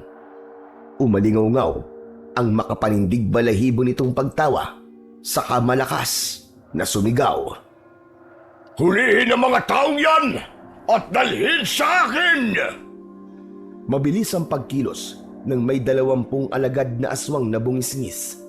Sumugod ang mga ito sa kanila. Si Honesto, matapang na bumaba sa bulwagan ng pinagdadausan ng ritual, habang ang mga kamay nito ay nagliliwanag na kasing kulay ng ilaw ng alitaptap. Sina Lolo Gastor at Gabriel ay sinalubong ang mga aswang na papalapit sa kanilang pinagtataguan. Gamit ng matanda ang tungkod nito, ay inatake nito ang mga aswang. Bawat pagpalo sa katawan ng mga aswang ay bumabagsak ang mga ito sa sahig ng kuweba. Madali rin itong naiiwasan ang mga kalaban dahil sa kakayahan nitong maglaho. Kasunod naman ng pagsuntok ni Gabriel sa muka ng kalaban, bawat tamaan ng kanyang nagliliyab na kamao ay nagkikikisay ang mga ito at nasusunog ang katawan. Ang pinuno ng mga aswang na si Mang Armando ay naupo sa upuan na gawa sa bato habang nakangising tumatawa na pinapanood kung paano silang makipaglaban. Si Honesto, Agad na naigapo sina Aling Milin at Mang Sergio, saka mabilis na nailayo at nailabas sa lugar na yon. Samantala, tuluyan nang nakababa si Gabriel sa bulwagan ng pinuno ng mga aswang, habang ang ingay na naririnig niya ay ang mga sigaw ng mga taong humihingi sa kanya ng saklolo. Tumayo ang pinuno ng aswang at titig na titig sa kanyang muka. Ikaw pala ang batang pinagkalooban ng ermitanyong si Tatay Gastor. Kilala ko siya dahil minsan na siyang naikwento sa akin na matandang gumawa nito sa akin. Tumutugma ang kanyang itsura sa kwento ng matanda. Kaya kung ayaw mo matulad sa mga taong nakakulong na yan, ibigay mo sa akin ang mutya ng nag-aapoy na alitap-tap. Hindi ako natatakot na makulong. At lalong hindi ako natatakot sa'yo. Maya-maya pa ay narinig ni Gabriel ang yabag ng paa ni Honesto. Tumabi ito sa kanya habang nakalitaw ang malaapoy na liwanag sa kanilang mga kamay. Habang ang mga alagad ng pinuno ay tuluyan na nilang natalo at napaslang. Umalingaw-ngaw ang sigaw ni Honesto nang tawagin ito ang pangalan ni Lolo Gastor. Lolo Gastor! Dali niyo sila Tiyo at Tia sa ilog! Iligtas niyo po sila! Nasa labas sila ng kuweba! Kami na lamang po ang bahalang humarap sa mga halimaw na to! Sige, mag-iingat kayong dalawa. Mapanganib siya. Babalik kami rito kapag natanggal na ang hawa ng aswang sa katawan nila. Sa oras na mapaslang niyo siya, saka lang mawawala ang hawa ng aswang sa katawan ng mag-asawa. Kaya kailangan ninyong magtagumpay. Hindi sila magtatagumpay dahil papatayin ko sila para sa mutya. At ikaw naman tanda, magtago ka na sa lahat ng sulok ng kagubatang ito dahil ikakalat ko ang dugo mo sa lupa. Tumigil ka! Siguradong dugo mo ang huling papatak sa sahig ng kuwebang ito!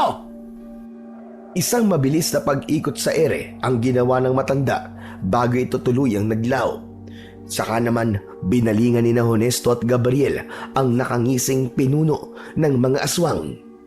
Tahimik ang paligid dahil nagdasal ang mga biyag. Hiniling nilang magtagumpay ang magpinsan laban sa aswang na bungisngis. Ngunit nagulat silang lahat nang lumitaw ang kulay pulang usok sa kamay ni Mang Armando.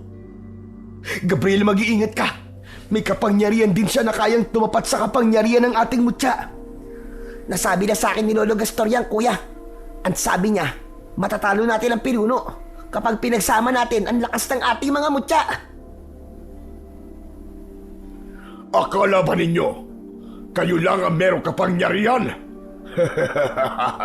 Ang mutyang nasa katawan nyo ang kukumpleto sa pag-ahari ko sa baryong ito.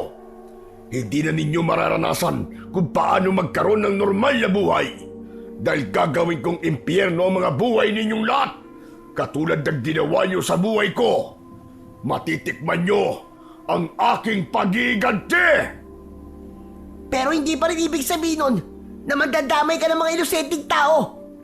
Ngayon, marami ka nang napapatay. Masahol ka pa sa mga taong naging malupit sa'yo. Hindi ako malupit dahil buhay pa naman sila. Kaya naman ang mga taong kumukontra sa lahat ng ginagawa ko, sila lamang ang pinapatay ko. Ang mga taong wala nang ginawa, kundi palaging mainitin ang ulo.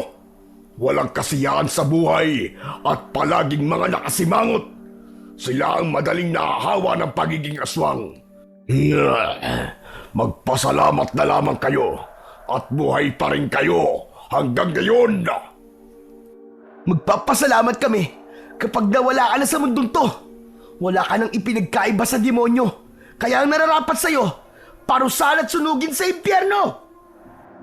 Tuluyang hindi nakapagtimpi sa galit si Honesto.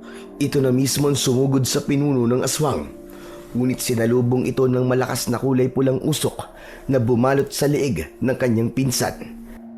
Isang bolang apoy ang pinakawalan ni Gabriel at tumama yon sa mukha ng kalaban.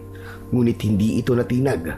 Kaya naman, mataas siyang tumalon para muling umatake sa pinuno.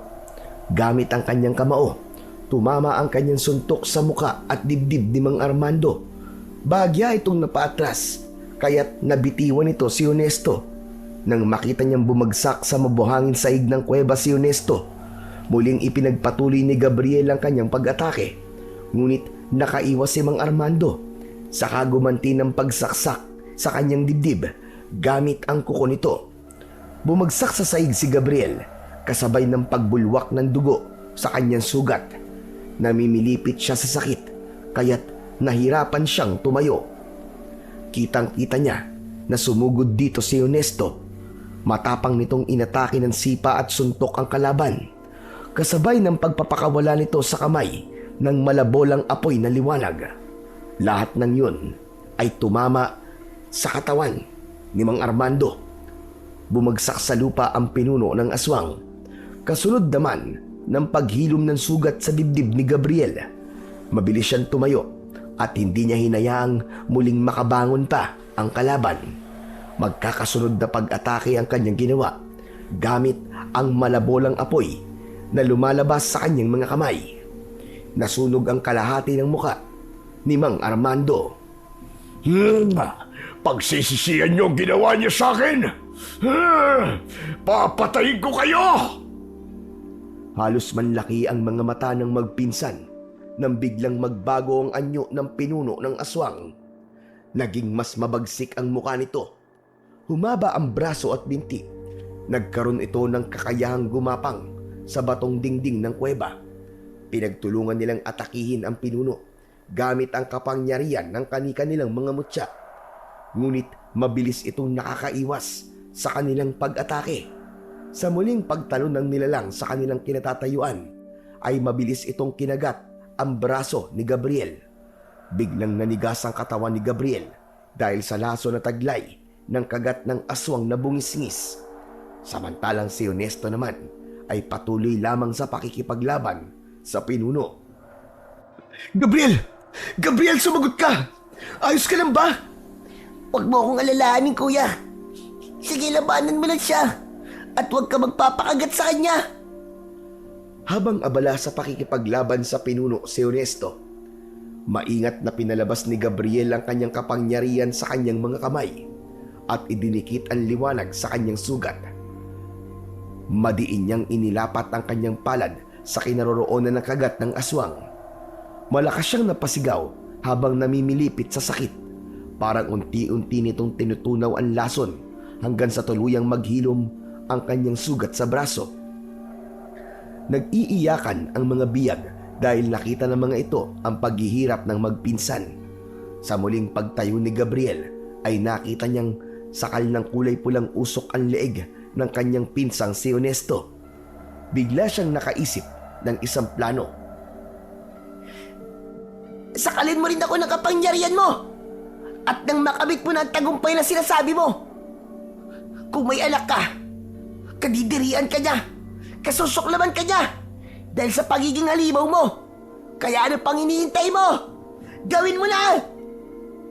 Tumigil ka! Sila ang naging dahilan kung bakit ako naging ganito. Namatay ang asawa ko dahil sa kalupitan ng mga taong ito. Namatay ang anak ko dahil sa pinatay nila ang asawa ko.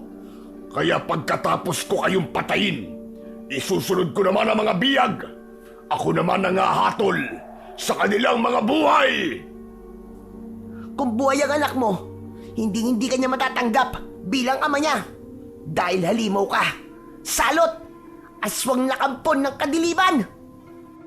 Sinadya ni Gabriel na galitin ang kalaban upang siya naman ang sakalin nito. Iyon ang kanyang plano. Mabilis siyang tumakbo papalapit sa kinaroroonan ng sakal pa rin na si Honesto. At nang tuluyan na siyang makalapit sa kanyang pinsan, bigla niyang naramdaman ang pagsakal ng malakas na enerhiya sa kanyang leeg. Mainit yun na tila ba nakakapaso. Naramdaman ni Gabriel ang pag-angat ng kanyang mga paa sa sahig. Sa kanya, pinilit abutin ang kamay ni Honesto. Nagdikit ang kanilang palad, kasabay ng paglagablab ng malakas na liwanag sa kanilang mga kamay. Naramdaman ng kalaban na tila may mali sa ginawa ni Gabriel. Sige lang! Huwag mo kaming bitiwan! Dahil unti-unting hinihigop ng kapangyarihan namin ang lakas ng iyong kapangyarihan! Hindi! Hindi ito maaari! Hindi ko matanggal ang kulay pulang usok sa leeg nyo! Dahil hindi magtatagal, mawawalan ka na ng kapangyarihan. Kaya honesto, gawin na natin! Sa pagbibigay ng hudyat, pinagsama ng magpinsan ang kanilang kapangyarihan habang sakal pa rin sila ng kulay pulang usok. Nakakasilaw ang mala-alitap-tap na ilaw na bumalot sa buo nilang katawan. Kasabay ng pagpapakawala ng dalawa ng malaking apoy na tumama naman sa katawan ng nakatayong pinuno ng aswang na bungisngis. Bumagsak ito sa saig ng kuweba habang nagkikisay na nakatirik pa ang mga mata. Bumagsak din sa saig ang magpinsan habang hawak ang sariling leeg. Nagbago ang anyo ng kalaban, nawala ang pagiging halimaw nito at bumalik sa anyo ng pagiging tao. Nilapitan nila ito at sinipa sa katawan. Napatihaya ito ng higa habang hinahabol ang sariling hininga. Ito na ang katapusan mo! Sabay na itinaas ng magpinsan ang kanilang mga kamay para patamaan ito ng liwanag sa kanilang mga kamay. Ngunit dumating ang kanyang amang si Mang Sergio kasama ang umahangos at pawisan na si Lolo Gastor. Namumutla ang labi na biglang napasigaw ng malakas si Mang Sergio. Wag! Wag niyo siyang papatayin! Napatigil sa ginagawa ang magpinsan at nagtatakang napatingin sa gawi ni Mang Sergio. Nagmamadali itong lumapit at pinagmasdang mabuti ang nakahigang si Mang Armando. Si Lolo Gastor ang nagulat nang makitang may sugat sa muka at dibdib ang pinuno ng aswang na bungisngis. Nahuli na tayo ng dating, Sergio. Nagawa na nilang talunin ng aswang. At ilang minuto lamang ay tutunawin na ng liwanag ang katawan ni Armando. Tay, bakit po? Bakit nyo kami pinipigilan patayin ng halimaw na to? Sinundan ni Mang Armando ang tingin ni Gabriel sa bagong dating na mag-asawa. Naluluwang napaluhod si Mang Sergio at napahagulgul ng iyak habang nakatingin sa kanilang dalawa ni Honesto. Tong, teka, bakit po kayo nagkakaganyan? Bakit niyo po iniiyakan ng halimaw na yan? Diyos ko, Honesto. Talaga mapagbiro ang tadhana. Minsan ay taksil. Dahil ang iyong ama na si Armando, asawa siya ng kapatid kong si Salvi, ang iyong inang nagpakamatay dahil sa panlalait ng mga tao. Narinig ng mga biyag ang sinabi ni Mang Sergio. Kaya hindi na rin napigil ng mga ito ang hindi maiyak. Habang pinakawalan ng mga ito ni Lolo Gastor mula sa kulungan, lumapit ang mga biyag sa nakahigang si Mang Armando at humingi ng tawad. Si Honesto napaluhod habang nanginginig ang kamay na hinawakan ng palad ng kanyang tunay na ama. Umagos ang masaganang luha sa mga mata nito. Kuya, ikaw ba yan?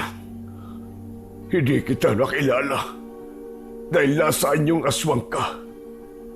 Patawarin niyo ako. Nagpadala ako sa galit. Hindi ko alam na buhay pa ang aking anak. Ang anak namin ni Salvi. Inalagaan ko ang anak niyo at hinanap ka. Kaya lang, nakarating sa amin na patay ka na, kasama ng matandang tumulong sa'yo. Planado ng matandang yon na sirain ako sa mga tao para mailipat niya sa akin ang pagiging aswang. Gumawa siya ng mga kwentong makakasama sa pagkatao ko para malaya siya lumapit sa akin. Kaya nang malaman ko buong katotohanan, ay pinatay ko siya. Siya rin ang naging dahilan kung bakit labis ako nasuklam sa mga tao. Sinabi niyang pinatay ng mga tao ang asawa ko. Patawarin mo ko, Honesto, anak. Pati ikaw, muntik ko nang mapatay. Sunod-sunod na pag-ubo ang ginawa ni Mang Armando, kasabay ng pagsuka ng dugo. Hindi na napigilan ni Honesto ang kanyang sarili at mahigpit nitong niyakap ang katawan ng ama. Tay! Tay, wag naman po! Huwag niyo po akong iiwan. Patawad. Patawad, anak. Kung alam ko lang na buhay ka, hindi ko na naising maging masama. Hindi na natapos nito ang mga sasabihin. Lumabas ang dugo sa ilong, tenga at bibig ni Mang Armando. Mula sa sugat nito sa muka ay biglang gumapang ang apoy sa katawan nito. Tay! Tay, mahal na mahal ko kayo! Patawarin niyo ako, Tay! Tay! Tuluyan nang natunaw ang katawan ni Mang Armando habang yakap ito ni Honesto. Parang pinipiga ang dibdib ni Gabriel nang makita ang sinapit ni Mang Armando at ang paghinagpis ng pinsan niyang si Honesto. Niyakap ito ni Mang Sergio at ni Aling Milen, habang ang luha naman sa mga mata ni Gabriel ay tuluyang umagos sa kanyang pisngi. Matapang niyang pinagmasdan isa-isa ang mga taong naging dahilan ng paghihiganti ni Mang Armando. Ngayon, ay alam na po ninyo ang idinulot ng pagiging malupit nyo sa isang tao. Ang panghusga at kung ano-anong maling paratang nyo sa tiyo ko ang naging dahilan kung bakit po siya umabot sa ganito. Ikinalulungkot namin na nangyari sa'yo at sa ama mo, Honesto. Kaya sana'y magpakatatag ka at magmistulang malaking aral para sa inyo ang mga nangyaring ito. Ang inaakala nating maliit na problema ay kaya palang magwasak ng buhay ng tao. Tanggap ko naman pong wala na si tatay. Hindi ko lang po matanggap na kami pa naging dahilan ng kamatayan niya. Hindi ko man lang po nakasama ng matagal ang tatay ko. Kahit hindi niyo napatay si Armando, may isang tao pa rin na magtatangkang pigilan siya. Siya ang pumili ng kapalaran niya. Kaya wala kayong kasalanan. Pinili niya maging masama at labis na nagpadala sa kanyang galit para magiganti. Sa lahat ng mga maling nagawa niya, ito lamang ang nararapat na kaparusahan para sa kanya. Dahil kung hindi yun mangyayari, ay sigurado kung marami pang buhay ang mawawala. Nagsimula nang umalis ang mga tao hanggang sa naiwan ang magpinsan at si Lolo Gastor, habang sina Aling Milen at Mang Sergio ay nauna nang umuwi sa kanilang bahay. Si Honesto ang naunang nagsalita habang nakatingin sa lugar kung saan nahiga ang kanyang ama. Gabriel, ipinapangako kong kailanman ay hindi ko pipiliing maging masama. Hindi ako matutulad kay tatay na naging kampo ng kadiliman. Kuya Honesto, alam kong nagawa lamang yun ni Tio Armando dahil sa matinding galit. Tama si Gabriel, Honesto. Kapag nagpatalo ka sa galit, ay makakagawa ka ng masama hanggang sa marami ng madadamay. Maraming salamat. Muli ako nagtagumpay sa pagpili sa inyo. O paano mga bata? Ako'y magpapaalam na. Kapag kailangan niyo ko, alam niyo naman kung saan niyo ko matatagpuan. Ang mutya po na nag-aapoy na alitap-tap, kukunin na po ba ninyo? Hindi na. Hindi ko na yan babawiin. Dahil habang buhay nang nasa katawan niyo ang mutya. Kaya naman, gamitin niyo lamang yan sa kabutihan. Maraming salamat po sa tulong nyo, Lolo Castor. Pagkatapos magpaalam, ay naglaho na ang matanda. Silang dalawa naman ni Honesto ay magkasabay na naglakad palabas ng kuweba hanggang tinaak nila ang daan pauwi sa kanilang bahay.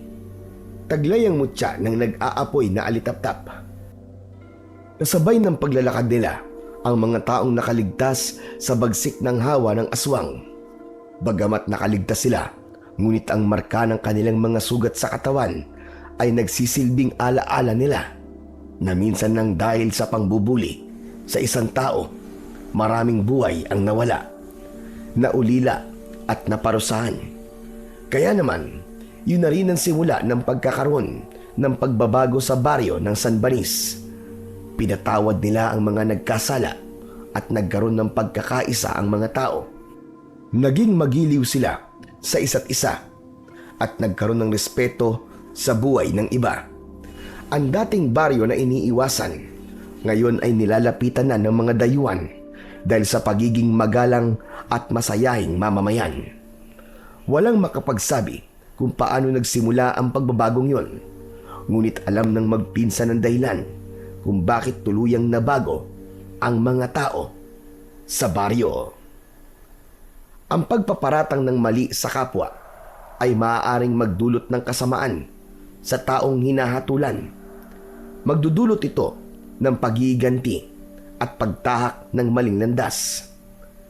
Mapalad ang taong nagpapakumbaba at hindi nagpapatalo sa tukso ng kasamaan. Kaya mas piliin natin ang maging mabuting nilalang upang ang buhay natin ay magkaroon ng katahimikan. Tanggapin ang presensya ng Panginoon upang hindi ka magkamali sa iyong daan na tatahakin. Dahil ang pagmamahal sa kapwa ay katumbas rin ng pagmamahal mo rin sa dakilang lumikha.